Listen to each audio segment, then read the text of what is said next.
अखन अहाँ सब सुन रहल छी अमचन म्यूजिक की शानदार प्रस्तुति।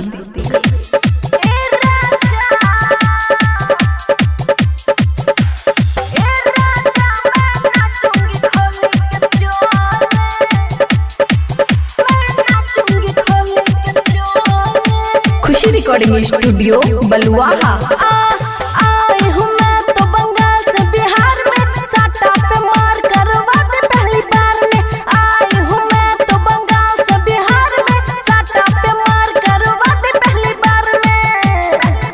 I love you सबको बोली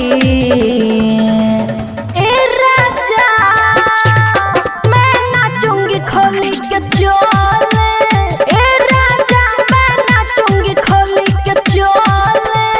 आई हूँ मैं तो बंगाल से बिहार में, साटा पे मार करवा दे पहली बार में।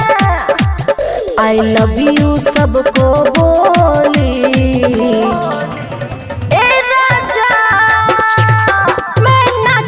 खोली के चोले। ए राजा मैं नाचूंगी खोली के चोले। डीजे गुड बदवाली, डीजे गुड बदवाली। ए राजा मैं नाचूंगी खोली के चोले।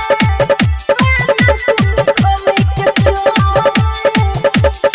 कच्ची कली हूँ मैं रस से भरी हूँ, जो देगा कैसो है साटी जरी हूँ। कच्ची कली हूँ मैं रस से भरी हूँ, जो देगा कैसो है साटी जरी हो।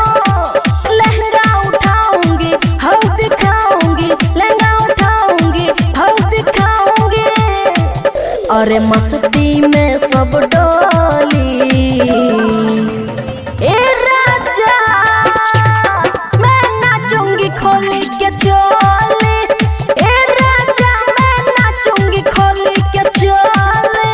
डीजे गुड बदवाली, डीजे गुड बदवाली।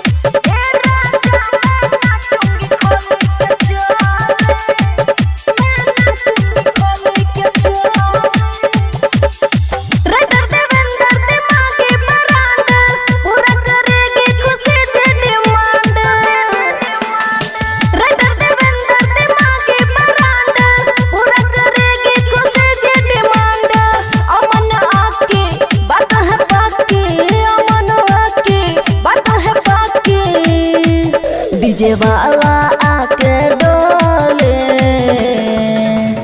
ए राजा मैं नाचूंगी खोली के चोले। ए राजा मैं नाचूंगी खोली के चोले। खुशी रिकॉर्डिंग स्टूडियो बलुआहा।